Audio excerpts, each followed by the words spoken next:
Good morning, it's March 28th, and this is To My Liberal Friends. I want to delve into what many would call a sensitive subject today. Meritocracy seems to have vanished when it comes to filling key federal positions within the Biden administration. Anyone watching the appointments comes to the realization that gender, race, and sexual orientation seem to play an overly important part in getting nominated or hired within the administration. This week, the administration's choice to lead the Federal Aviation Administration, Philip Washington, withdrew his nomination when it became apparent he would not have the votes in the Senate for confirmation. As you know, the Senate is closely divided with 51 Democrats and 49 Republicans, so every vote counts. With 2 Pennsylvania senators missing with medical issues, it brought the Democrats down to 49. That also led Gigi Sohn, the administration's pick to serve as a top telecommunication regulator at the Federal Communication Commission, to withdraw her name for consideration earlier. Before we get into the basic issue, we should look at these 2 candidates. Philip Washington has been the manager of the Denver International Airport.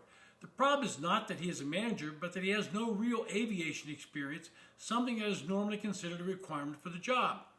But apparently the Biden administration felt it more important that a black man be installed as the head of the FAA. He was also getting pushback from a couple of Democratic senators, specifically Jon Tester, Democrat from Montana, and Kyrsten Sinema, so-called independent from Arizona. Without the support of those 2 senators, and there may have been others, Mr. Washington had no chance of confirmation.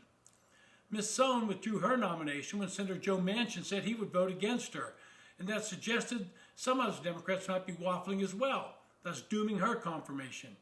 Manchin cited Sohn's years of partisan activism, inflammatory statements online, and work with far left groups for refusing to back her to fill the open spot of the 5-member FCC. The progressive telecom lawyer had previously suggested that the FCC should examine whether right-leaning Sinclair Broadcast Group was, quote, qualified for a broadcast license, and retweeted posts that called for defunding the police. In the case of Philip Washington, it came down to members of the Senate believing he did not have the proper qualifications to head the FAA. But the case with Ms. Sohn is entirely different. It should be a warning to others who hope to be nominated to a position within the government that comments and actions they may make while in the private sector can come back to bite you when going before the Senate for confirmation. This goes for Republicans and Democrats alike. Ms. Sohn, not admitting to the problem she created for herself, blamed her lack of support on intensive efforts by lobbyists to block her nomination. She also claimed that her being gay was another reason she was being blocked by conservatives. Gigi Sohn has a long history of controversial actions. There's Sohn's ethically questionable involvement in a scheme by an app called Locast. She was one of the 3 members on the board, which captured and retransmitted, basically stole, broadcast signals without the broadcaster's permission. Then we have what has become a downfall of many political appointees, both Republicans and Democrats, the use of Twitter.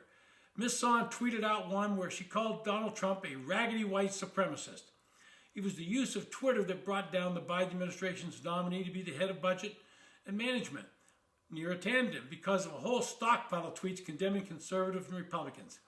I think there's some irony in these issues where these people want the world to know how partisan they are, but when they are held accountable for their comments, they claim they were out of context or just say, that's not fair. But moving back to the main problem, I see with how the Biden administration nominates people or appoints people to key positions. Let's look at the press secretary position right off the bat. Jen Psaki was the first press secretary of the Biden administration, and while you may disagree with her politics, she was very competent and could answer questions from the podium without constantly referring to a binder.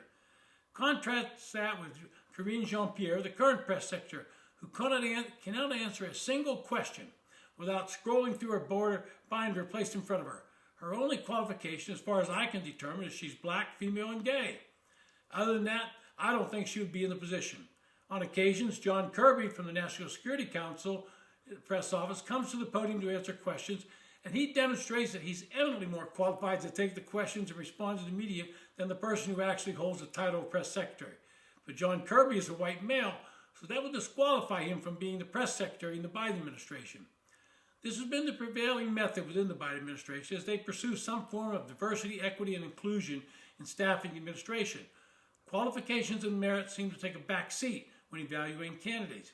And that's not to say there are not some highly qualified people who fit in these diversity categories. There are, but it seems to be an overriding factor that is not to the benefit of the American public. What I would like to see is a society that is merit-based system for everything. Over and over, we hear complaints that minorities are underrepresented in many fields.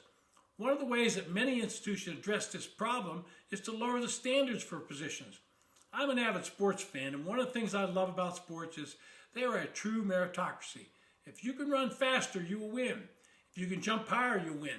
Professional sports have a significantly higher percentage of black athletes, but nobody seems to complain that other races are not represented proportionate to their numbers.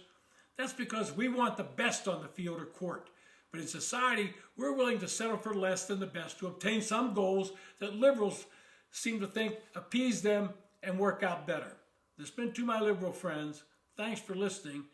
If you enjoy the podcast, hit the subscribe button and recommend to your friends. Thank you.